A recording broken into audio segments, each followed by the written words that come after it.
thank you again for sitting down with us. We are Absolutely. very happy you're here. So, just to get started, I was looking over your personal website, and there are a lot of firsts in your career. So you were the first woman of color on the Nashville PD motorcycle squad, and also the first female African-American combat pilot. So because you were the first in those roles, who were the people in your life that were your role models that you looked up to? So this is gonna sound very cliche, but it was actually my parents. And my parents got divorced when I was 3. They both got remarried. And I learned something from my mom and my dad and my mom and my dad. My stepdad in particular, he was a Marine, did 3 tours in Vietnam. He's the one that when I came home from school and felt like bullied or whatever, and he was like, well, you know, let me show you how to protect yourself. And he put his hands up, he's like, hey, man, you know, he's like, harder, harder. I'm like, ah, right? And they, again, this sounds so cliche, but he was the one that was like, you can do anything. Anything is possible. But all my parents felt like that and shared that same sentiment. Now, when I wanted to be a police officer, none of them wanted me to be a cop. When I wanted to be a Marine, my dad did not want me to be a Marine. He said, baby, I remember how women were treated when I was in, and I don't want my, don't laugh, princess, he called me his princess, being treated that way. And I said, well, Dad, number 1, I'm going in as a pilot and an officer, and number 2, if I don't go in to try to start changing things, who's gonna do it, right? So it, again, cliche, feels like that, if not me, then who, right? But it was true, that's how I actually felt. So just not caring what people thought and doing my thing, but I always kind of stood out as a kid, so. Right, and you actually touched on one of my questions. I wanted to ask, because you were the first and kind of like a pioneer in that field, was there any kind of, I guess, loneliness within, you know, your career because there weren't many people who looked like you or had served in the same position, you know, in the same way you did? Honestly, when I was a kid, after my parents got divorced, my mom got remarried to who I call my dad, right? We moved out to California. We lived in an all-white neighborhood, right? And I remember, this is way off tangent, but it just is in alignment with your question. I remember looking at my babysitter, I was 6 years old, and her daughter was my best friend, and I said, Joanne, I wish I was white. And she said, oh, Vernice, why would you say that? I said, because I want to be able to go swimming and not have to redo my hair, and right? Because black people have a different hair texture, right? Which meant after swimming, I have to wash it and sit in a chair and then press it and the hot comb and all this stuff. And it was a production. It's not just go home, wash your hair and blow it out and you're good. And growing up in an environment where I didn't see many people that looked like me, it left this gap that I didn't even realize that I had.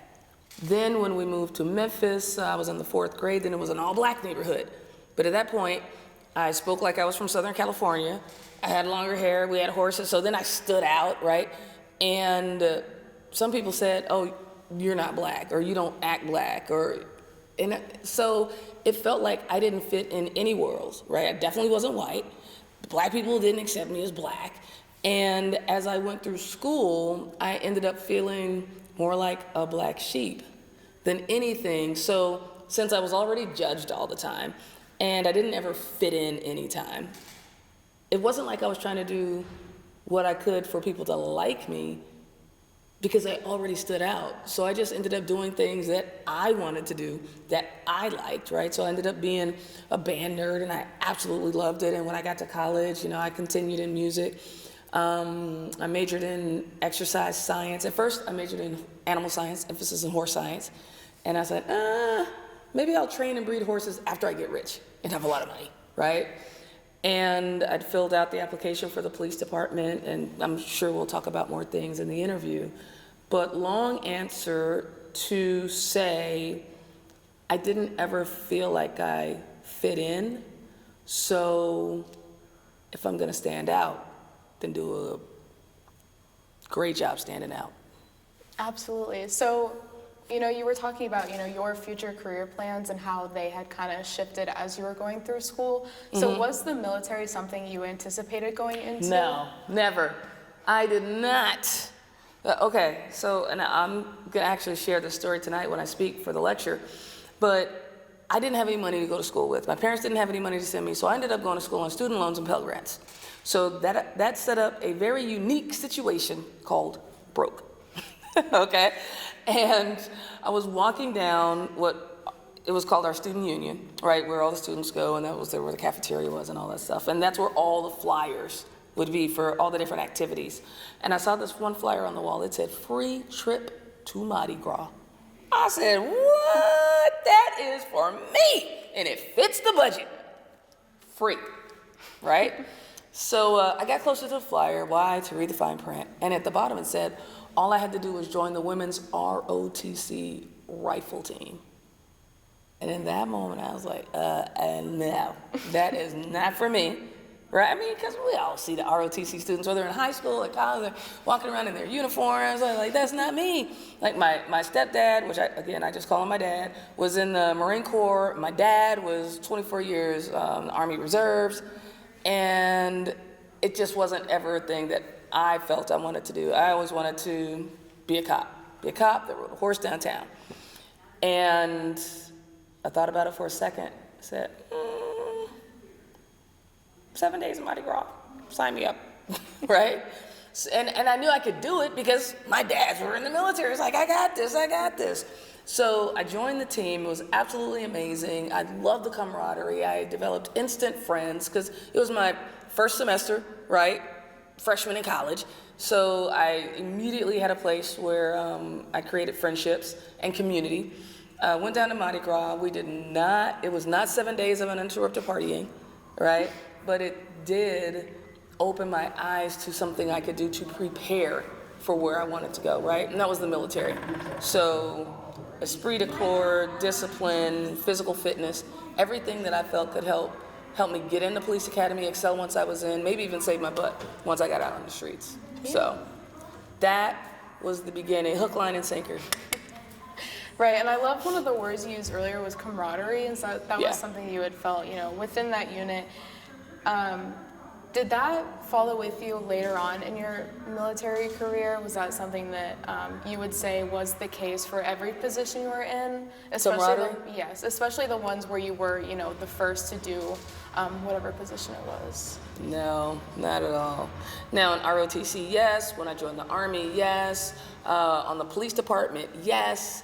When I got in the Marine Corps, it was the first place where I became part of something where I felt people didn't like me just because of who I was when I walked in the door, what I looked like. I was a woman, that probably trumped everything.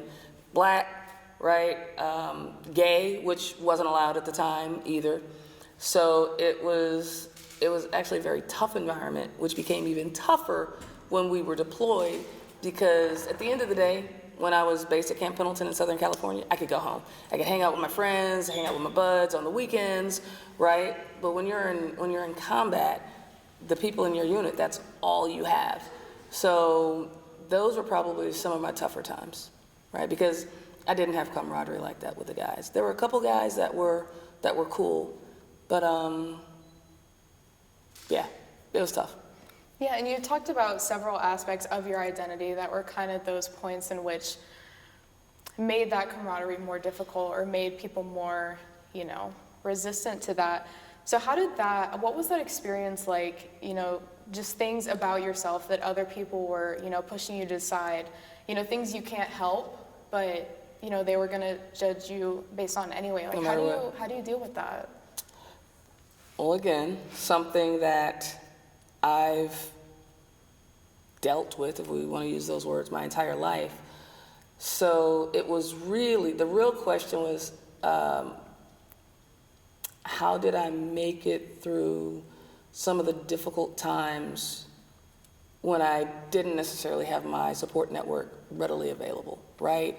Or even when I was home, what did I lean on? So there was this one point, this is before I got deployed, and things were just really tough when I first got in the squadron. And I remember wanting to go to the women's bathroom to just bawl my eyes out. And I was like, no, I don't want to go. I don't want anybody to hear me crying or whatever. So I grabbed my keys, drove to the beach, which was like 5 minutes away, right? Southern California, just north of San Diego. And by the time I got there, I was bawling. I was crying my eyes out. I called up my mom. I said, Mom, I am done. I don't have to deal with this. I don't have to put up with it. I don't have to take this from them. I was literally ready to rip the wings off my flight suit and just give up.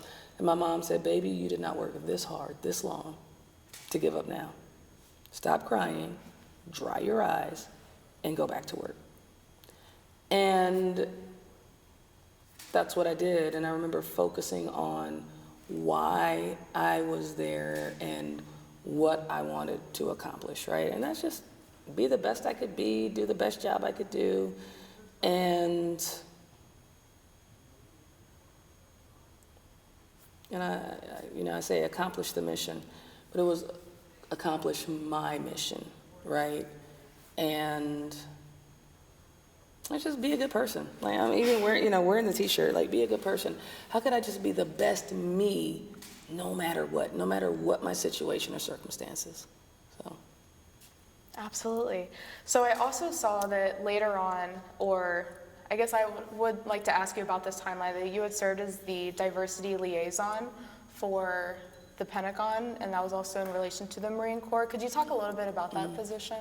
Yeah, so diversity officer for Headquarters Marine Corps liaison to the Pentagon, yes. And being a diversity liaison for Headquarters Marine Corps, I started going to diversity conferences like Women in Aviation, the Tuskegee Airmen Convention, the Women of Color Technology Awards, right? So anything that had to deal with usually African American or women, those are the conferences that I would be the lead on, where the Marine Corps was one of the lead sponsors. And when I would go to the Pentagon, we were working on diversity policy. And I was a part of a committee where all the services came together, right, to work on diversity for the armed forces. And the policy was dealing with, how do we define diversity? What does diversity look like inside of the services? How are we going to hold ourselves accountable for the diversity that we have or the diversity we do not have, right? And as far as for Headquarters Marine Corps, it was looking at how many women do we have in? How many minorities do we have in?